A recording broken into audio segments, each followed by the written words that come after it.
Micah lived high up in the mountains, where the wind howled like a hungry wolf and the snow piled up taller than a house. His cabin was small, but sturdy, built from thick logs and warmed by a crackling fireplace. He'd built it himself, stone by stone, log by log, many years ago. It was his sanctuary, a place where he could escape the noise and bustle of the world and simply be. He wasn't lonely, not really.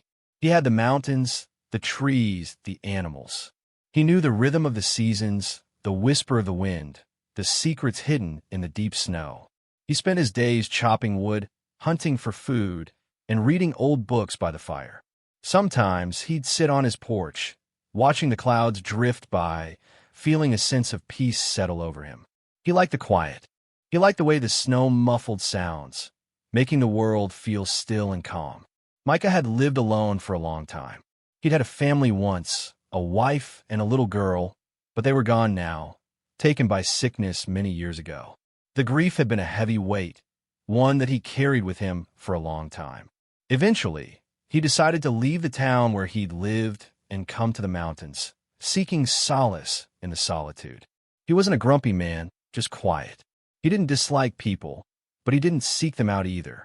He'd go to town every few weeks to buy supplies, but he kept to himself, avoiding conversation and heading back to his cabin as quickly as possible. The townsfolk mostly left him alone, respecting his privacy. They knew he was a good man, even if he was a bit of a loner. They knew he would always help someone in need, even if he didn't say much. His days followed a predictable pattern. Wake up with the sun, make a fire, eat a simple breakfast of oatmeal and berries. Spend the morning chopping wood or tending to his small garden. Read in the afternoon, and cook a simple supper in the evening. Then he'd sit by the fire, listening to the wind, until he drifted off to sleep. He was content, or so he thought. He had everything he needed. He was safe and warm and had enough to eat. But deep down, there was a part of him that still felt empty, a part that longed for something more. He just didn't know what that something was. He figured he'd probably live out his days in that cabin, alone with his memories in the mountains. He never imagined that one day, everything would change. He never imagined that a fierce storm and a desperate woman would come crashing into his quiet life, turning everything upside down. He was about to learn that even in the loneliest of places, the human heart could still find a way to connect, and that sometimes the greatest gifts come in the most unexpected packages. The storm started subtly, a gentle snowfall at first, dusting the mountaintops with white. Micah watched it from his window, sipping his morning coffee. He knew the mountains well, and he could feel the change in the air, the growing intensity in the wind. He knew this wasn't just a regular snow flurry. This was going to be a big one. He spent the morning preparing. He chopped extra wood, stacking it neatly near the fireplace. He checked his supplies, making sure he had enough food and water to last for several days. He brought in the animals, his 2 chickens and the old goat, Bess, that provided him with milk. He battened down the hatches, securing the windows and doors against the coming storm. By midday, the snow was falling thick and fast, swirling around the cabin in a blinding whiteout. The wind howled like a banshee, shaking the cabin walls and rattling the windows. Micah stoked the fire, pulling his rocking chair closer to the warmth. He picked up his book, but he couldn't concentrate. The storm was too powerful, too insistent. He peered out the window, but he could see nothing but swirling snow. The world had disappeared, swallowed up by the storm. He felt a shiver run down his spine, not from the cold, but from a sense of unease. He couldn't shake the feeling that something was about to happen. As darkness fell, the storm intensified. The wind screamed, the snow pounded against the cabin, and the temperature plummeted. Micah sat by the fire, listening to the storm rage outside. He thought about Tala and her children, unaware of their existence and plight. He only knew the storm. He hoped that anyone caught out in this weather had found shelter. He knew how unforgiving the mountains could be. Suddenly, above the roar of the wind, he heard something, a faint sound, almost lost in the storm. He strained his ears, listening intently. There was again a desperate cry, carried on the wind. Someone was out there? Micah hesitated. The storm was raging, and it was dangerous to go out. But he couldn't ignore the cry for help. He knew what it was like to be alone and in need. He knew he had to do something. He pulled on his warmest coat, his thickest gloves, and his fur hat. He grabbed his lantern and his snowshoes. He took a deep breath and opened the door, stepping out into the fury of the storm. The wind nearly knocked him off his feet. The snow stung his face, and the cold bit deep into his bones. But he pushed forward, following the sound of the cries, determined to find whoever was out there, lost and alone in the storm. He was no longer just Micah, the solitary mountain man. He was a rescuer, an answer to a desperate prayer. He was about to face the storm, and he was about to find Tala. The lantern cast a weak circle of light in the swirling snow, barely cutting through the darkness. Micah trudged onward, his snowshoes sinking deep into the drifts. The cries grew louder, guiding him through the storm. He stumbled over a fallen log, nearly losing his balance. The wind tore at his coat, and the cold seeped into his bones. He pushed forward, driven by a sense of urgency. Finally, he saw them, a huddled mass, almost buried in the snow. He rushed towards them, his heart pounding in his chest. As he got closer, he could see that it was a woman and several children. They were huddled together for warmth, their faces pale and their bodies shaking. The woman looked up at him, her eyes wide with fear and exhaustion. She tried to speak, but only a faint whisper came out. "Help us," she managed to say. Micah knelt beside them, his heart aching at their plight. The children were small, their faces pinched with cold. He could see that they were close to collapse. He had to get them to safety, and fast. "Can you walk?" he asked the woman. She shook her head weakly. I don't know." Micah knew he couldn't leave them there. He had to get them back to his cabin, even if it meant carrying them one by one. He started with the smallest child, a little girl who couldn't have been more than 3 years old. He scooped her up in his arms, holding her close to his chest. "We're going to be okay," he said, his voice firm and reassuring.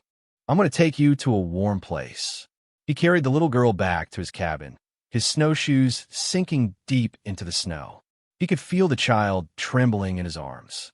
He stumbled and nearly fell several times, but he managed to keep his balance. When he reached the cabin, he kicked open the door and hurried inside. He laid the little girl down gently near the fireplace. Then he went back out into the storm. He made several more trips, carrying each of the children back to the cabin, one by one. It was exhausting work, but he didn't stop until all 5 children were safe inside. Finally, he went back for the woman, Tala. She was too weak to walk, so he had to carry her as well. He wrapped his arms around her and lifted her gently. She was light as a feather, her body limp and unresponsive. He carried her back to the cabin, his muscles aching with fatigue. He laid her down beside the children, near the warmth of the fire. He looked at them, huddled together, their faces pale and drawn. He knew they were in bad shape. They needed warmth, food, and rest. He had to do everything he could to save them. Their survival depended on him. This was not going to be easy.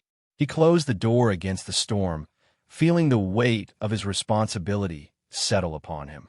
His quiet, solitary life had been shattered, replaced by the urgent need to care for these strangers, this woman and her 5 children, who had appeared out of nowhere, brought to his doorstep by the storm. He was no longer just a solitary mountain man. He was a caregiver, a protector, a lifeline in the storm. Micah worked quickly and efficiently. He knew that every minute mattered. First, he piled more wood on the fire, building it up until the flames roared and the cabin was filled with a comforting warmth. Then he grabbed his thickest blankets and wrapped them around Tala and the children, tucking them in snugly. The children shivered uncontrollably, their teeth chattering. Tala was still unconscious, her face pale and clammy. Micah knew they needed something warm inside them. He went to his pantry and pulled out a pot. He filled it with water and set on the stove to boil. While he waited, he rummaged through his supplies, finding some dried vegetables and a can of chicken broth. He added them to the pot, creating a simple but nourishing soup. As the soup simmered, filling the cabin with a savory aroma, Micah checked on Tala and the children. The little girl he had carried first, the one he guessed was about 3, opened her eyes and looked at him with a confused expression. "Where are we?" she whispered. "You're safe now," Micah said gently. "You're in my cabin. I'm going to take care of you." The little girl snuggled deeper into the blankets, her eyes fluttering closed again. Micah continued to watch over them, checking their temperatures and making sure they were breathing. When the soup was ready, he ladled it into bowls and carefully fed it to the children. They ate slowly at first, their appetites dulled by the cold and exhaustion. But as the warmth spread through their bodies, they began to eat more eagerly, their eyes lighting up with gratitude. The oldest child, a boy who looked to be about 10, was the most alert. He watched Micah with a wary expression, but he didn't say anything. Micah could see the fear in his eyes, but he also saw a spark of resilience. Once the children had eaten, Micah turned his attention to Tala. He gently spoon-fed her some of the soup, coaxing her to swallow. It was slow going, but eventually she began to respond, her eyes fluttering open and her breathing becoming more regular. As the hours passed, the storm raged on outside, but inside the cabin, a sense of warmth and safety began to prevail. The fire crackled merrily, the children slept soundly, and Tala began to show signs of recovery. Micah sat by the fire, watching over them, his heart filled with a mixture of exhaustion and gratitude. He had saved them from the storm, but they had also saved him. They had brought life and purpose back into his lonely existence. He knew that the days ahead would be challenging, but he was no longer alone. He had a family to care for, a responsibility to fulfill, and for the first time in a long time, he felt a sense of hope. He had given them warmth and food, but they had given him something even more valuable, a reason to live. The storm outside may have been fierce, but inside the cabin, a new kind of warmth was beginning to bloom. The storm finally passed after 3 long days and nights, leaving behind a world blanketed in pristine white. The sun shone brightly, reflecting off the snow and turning the cabin into a beacon of warmth and light. Tala and her children were much better. The children were running around, playing games and laughing. Tala was sitting by the fire, watching them with a gentle smile. Micah watched them too, feeling a warmth spread through his chest. He had never heard children's laughter in his cabin before. It was a sound he had almost forgotten. He realized how empty his life had been. Tala caught his eye and smiled at him. "Thank you," she said softly. "You saved our lives." "You would have done the same for me," Micah replied, feeling a blush creep up his neck. As the days passed, Tala and Micah began to talk. They shared stories about their lives, their hopes, and their fears. Tala told him about her husband, who had died a few years ago, leaving her to care for the children alone. She told him about the hardships she had faced, the struggles she had endured. She had been traveling to find work, hoping to build a better life for her children, when the storm had caught them by surprise. Micah listened patiently, his heart aching for her. He told her about his wife and daughter, about the pain he had carried with him for so long. He told her about his decision to come to the mountains, seeking solace in the solitude. They found comfort in each other's company, a shared understanding that transcended words. They had both experienced loss and hardship, and they both knew what it meant to struggle and survive. The children, too, began to warm up to Micah. They saw him as a kind and gentle man, someone they could trust. The little girl, Lily, would often sit on his lap, asking him to tell her stories. The oldest boy, Samuel, would help him with chores, chopping wood and fetching water. Micah started teaching Samuel how to read. He was a bright boy, eager to learn. Micah found joy in sharing his knowledge with him. It reminded him of his own daughter, and he felt a sense of connection that he hadn't felt in years. Tala and Micah didn't talk about love, but there was a growing connection between them, a quiet understanding that spoke volumes. They were drawn to each other by their shared experiences, their mutual respect, and their growing affection. They were building a life together, a family forged in the crucible of hardship and survival. It wasn't the life they had planned, but it was a life filled with love, laughter, and hope. And as the days grew longer and the snow began to melt, they knew that they were ready to face whatever challenges lay ahead, together. Their friendship was blossoming into something deeper, something that would change their lives forever. The thaw arrived, and with it, visitors. Micah had gone to town to replenish their dwindling supplies. Tala and the children were outside, enjoying the warm sunshine. Lily was picking wildflowers, Samuel was practicing his reading under a tree, and the other children were playing tag. They were laughing and carefree, their faces glowing with health. Suddenly, a wagon pulled up to the cabin. 4 men climbed down, their faces grim. They were townsfolk, men Micah recognized but didn't know well. They looked at Tala and the children with suspicion and disapproval. "We heard you were up here," the leader of the group said, his voice harsh. "We came to see what was going on." Tala stood up, her eyes narrowing. She stepped in front of her children, protecting them. "We're not bothering anyone," she said, her voice firm. "That's not what we heard," another man said. "We heard you were strangers, outsiders. We don't want your kind around here." "We haven't done anything wrong," Tala insisted. "We just needed shelter from the storm. Micah was kind enough to help us." "Micah should have known better," the leader sneered. "He's always been a loner, but we didn't think he'd bring trouble to our town." "We're not trouble," Tala said, her voice rising. "We're just trying to survive." "That's what they all say," one of the men muttered. "But you people always cause problems. You steal, you cheat, you cause unrest." "That's not true," Samuel shouted, stepping forward. "My mother's a good woman. We don't do those things." The men ignored him, their eyes fixed on Tala. "We're giving you a warning," the leader said. "You need to leave. We don't want you here. If you don't go, we'll make you go." Tala stood her ground, her chin held high. "We're not leaving," she said. "We have a right to be here." The men exchanged angry glances. "We'll see about that," the leader said. "Don't say we didn't warn you." They climbed back into their wagon and drove away, leaving Tala and the children standing in the yard, their faces pale with fear. When Micah returned, Tala told him what had happened. He listened in silence, his jaw tightening with anger. He knew that the townsfolk were prejudiced and suspicious of outsiders. He had always kept to himself, avoiding trouble, but he couldn't stand by and let them threaten Tala and her children. "They won't bother you again," he said, his voice firm. "I won't let them." He was about to defend his new family, even if it meant standing alone against the entire town. The quiet life he once cherished was gone, replaced by a fierce determination to protect those he had come to care for. The battle for their belonging had begun. Micah knew he couldn't let the townsfolk intimidate Tala and her children. He had to show them that he wouldn't back down. The next morning, he hitched his old horse, Clover, to his wagon and set off for town. Tala watched him go, her face etched with worry. "Be careful," she said. "They're not reasonable men." "I will," Micah replied, squeezing her hand. "But I have to do this. I can't let them push us around." When Micah arrived in town, he drove straight to the general store, the heart of the community. He parked his wagon in front and climbed down, his face set with determination. The townsfolk watched him warily as he walked inside.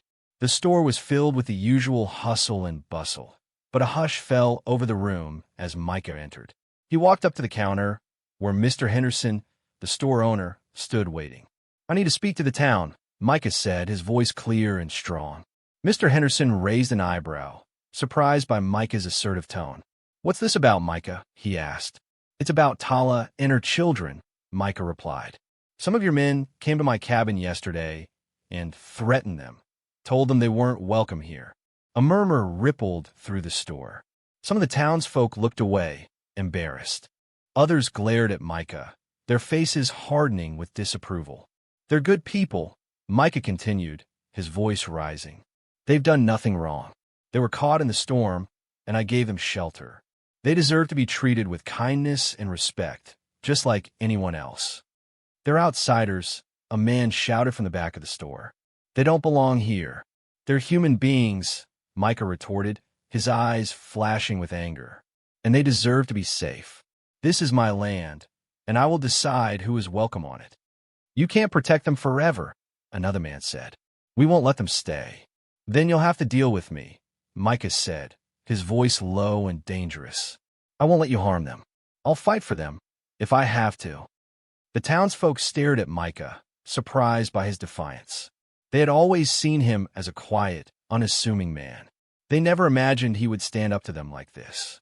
Mr. Henderson stepped forward, his face troubled. "Micah," he said, "we don't want any trouble. But you have to understand, people are worried. They don't know Tala and her children. They're afraid of what they don't understand." "Then it's time they learn to understand," Micah replied. "It's time they learn to open their hearts and show some compassion. Tala and her children are not a threat. They're just trying to survive, just like all of us."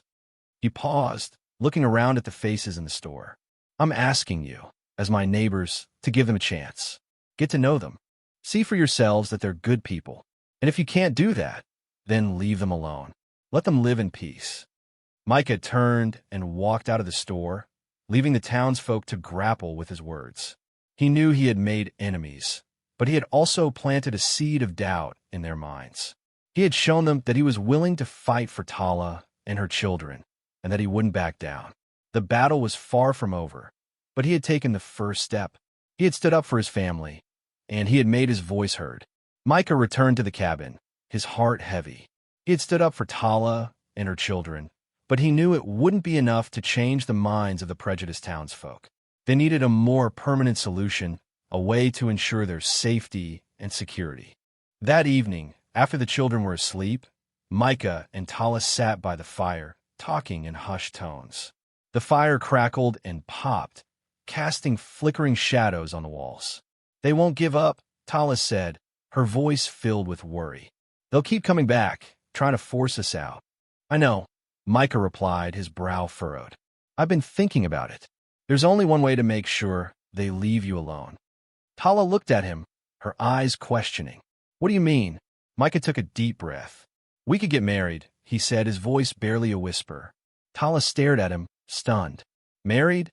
she repeated, her voice incredulous. "It would protect you," Micah explained. "If you were my wife, the townspeople wouldn't be able to say anything. They wouldn't be able to force you to leave. You would be part of the community, part of my family." Tala was silent for a long moment, considering his proposal. She knew that Micah was a good man, a kind and generous man. She trusted him completely.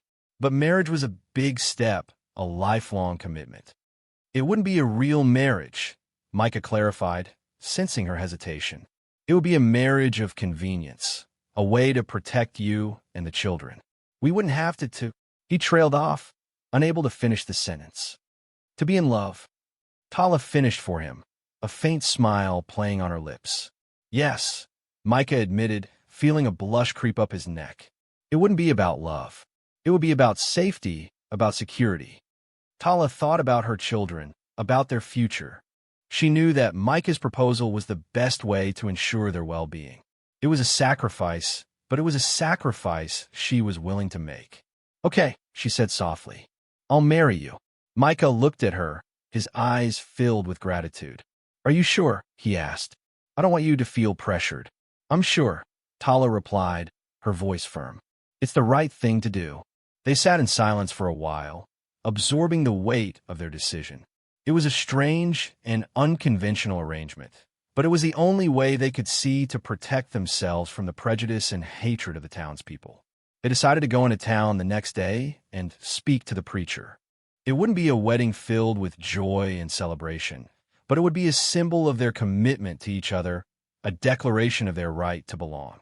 It was a marriage for protection, born out of necessity, but perhaps, just perhaps, it could blossom into something more.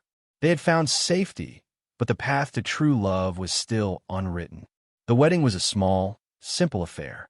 Just Micah, Tala, the children, and the preacher. The townsfolk, for the most part, stayed away, their faces a mixture of curiosity and disapproval. But Micah didn't care. He had Tala and her children by his side, and that was all that mattered. After the ceremony, they returned to the cabin. The children were excited, calling Micah Papa and running around, full of energy. Tala looked at Micah, her eyes filled with gratitude. "Thank you," she said softly, "for everything." "You don't have to thank me," Micah replied, taking her hand. "We're family now. We'll take care of each other." And so, they began to build a life together. It wasn't easy. The cabin was small, and there were 6 of them now. They had to learn to share, to compromise, to work together. Tala took over the cooking and cleaning, transforming the cabin into a warm and welcoming home. She planted a garden, filling it with vegetables and flowers. She taught the children how to sew and how to cook, passing on her skills and knowledge. Micah continued to chop wood and hunt for food, providing for his new family. He taught Samuel how to read and write, sharing his love of learning. He built a small addition to the cabin, creating more space for the children to sleep. They learned to depend on each other, to trust each other, to support each other. They shared their joys and their sorrows, their hopes and their fears. They became a family, bound not by blood, but by love and loyalty. The townsfolk, slowly but surely, began to accept them. They saw that Tala and her children were good people, hardworking and kind. They saw that Micah was a changed man, happier and more fulfilled than they had ever seen him. Some of the townsfolk even started to help them, bringing them food and supplies, offering their assistance with chores. They realized that Tala and her children were not a threat, but an asset to the community. Micah and Tala never talked about love, but it was there, growing stronger every day. They found comfort in each other's arms, a sense of peace and belonging that they had never known before. They had started as strangers, brought together by a storm and a marriage of convenience. But they had become something more, something real. They had become a family, in every sense of the word. Their life was still challenging, but it was also filled with joy and laughter. The cabin was no longer a lonely retreat, but a bustling home, filled with the sounds of children playing and the warmth of love and companionship. Micah and Tala had built a life together, a life founded on trust, respect, and a shared commitment to family. They had found happiness in the most unexpected of places, proving that love can bloom even in the harshest of environments. The cabin, once a symbol of Micah's solitude, was now a testament to the power of family and the enduring strength of the human heart. Even as they built their new life, the shadows of the past lingered. Tala would sometimes wake up in the middle of the night, screaming from nightmares about the storm, about losing her children in the snow.